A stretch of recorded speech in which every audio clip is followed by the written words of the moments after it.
What is happening, gamers? This is Bradley here, and welcome back to another news roundup. And to kick us off is that we got some mighty fine indie news. Just yesterday, Nintendo revealed a batch of information for some upcoming 3DS and Wii U eShop titles, and some of them were previously unannounced, such as Don't Starve Giant Edition. Yes, the highly popular wilderness survival game Don't Starve from Clay Entertainment will be making its way over to the Wii U eShop, and it will have some spiffy exclusive Wii U features. And those features being off-TV play on the Wii U gamepad screen, and also an easy-to-access in-game map on the gamepad as well, which is a much-requested fan feature because you were constantly opening up the map. And since we're getting the Giant Edition, that means we'll be getting both the original Don't Starve and also the Reign of Giants DLC, which includes new seasons, new items, blah blah blah, and so on. And of course, there's Giants. I've been wanting to check out Don't Starve, and now that it's coming to the Wii U, I'll be able to. And it's nice to see that we're getting something different from the league of platformers and Metroidvania titles.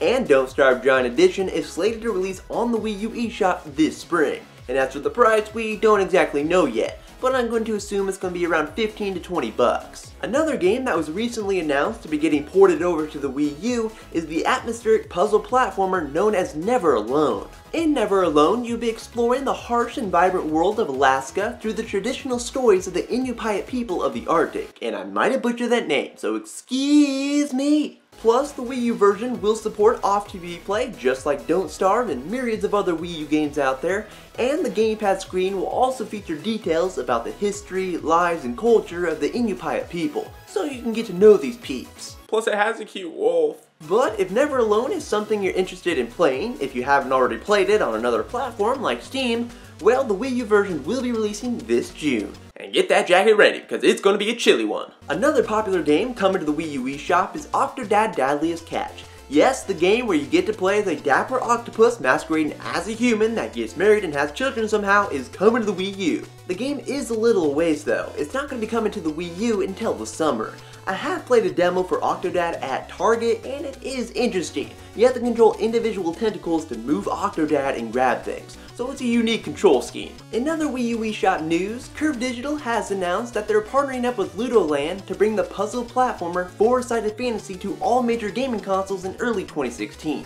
And that does include the Wii U. Again, Four-Sided Fantasy is part puzzler and part platformer, and it challenges players to make their way through dream-like levels by controlling and manipulating the way the screen wraps around itself. This type of mechanic is seen in games like Asteroids or Pac-Man, where when you run into one side of the screen, you pop out on the other side. I do love me some platformers, so I am interested in the game, but it's just a long ways off since we're not getting it till the first quarter of 2016. By then, everybody's going to forget about it. Now, the 3DS eShop isn't being left in the dust, because we are getting a new puzzle game called Box Boy that is being developed by HAL Laboratories, which is the studio that makes games featuring the super tough Pink Puff. Box Boy might not look all that great since it looks like some cheap Flash game with its black and white simplistic graphics, but I can see where the gameplay could be enjoyable. Using a series of blocks that varies in number, you'll be creating shape to traverse through the environments and solve puzzles. And there's 173 stages in the game, so it's got some meat to it. If you want a calm little puzzle game, then you might want to check out Box Boy when it releases on the 3DS eShop this spring.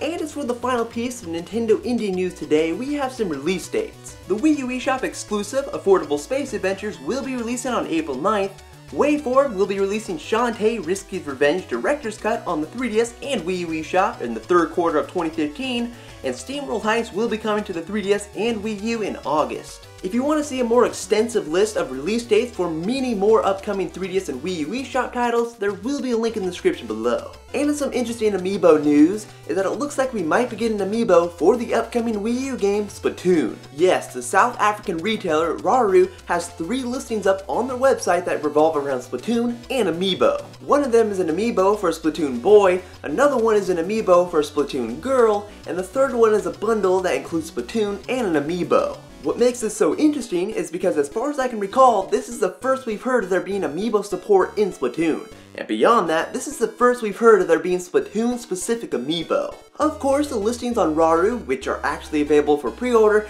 could be a mistake, but I do have the feeling that this is actually going to happen. As of right now, we have no clue how these Amiibo will work in Splatoon, but hopefully it's something interesting and not like, hey, here's 100 free gold coins, have fun. The listing on Raru does say that the amiibo work with the 3DS and 2DS, so maybe you'll be able to play some sort of Splatoon type minigame on your new 3DS when you tap the amiibo on it. I don't know. But we'll just have to wait and see what happens, and the next Nintendo Direct might have something to say about this. And in other news is that with all the talk of Sega switching gears and focusing more on making PC and mobile games, what does that mean for Sonic's future on consoles? Well, he's sticking around. Yes, the head of Sonic Team, Takashi Iizuka, I probably butchered his name, but he confirmed that they have no intention to stop making Sonic games for consoles. He even said that fans shouldn't worry about it. What we should worry about though is getting a good Sonic game, because we really don't get many of those. But since we know that Sonic's future on consoles is secure for the time being, maybe we can finally get that Sonic Boom 2. Yes! Oh, and Will Wheaton is doing the voice of Abe Lincoln in Codename Steam, don't hate. But that will bring us to the end of the news roundup. If you like what you saw, please give this video a thumbs up and add your favorites and all that good stuff, and you can stay tuned for more videos in the future.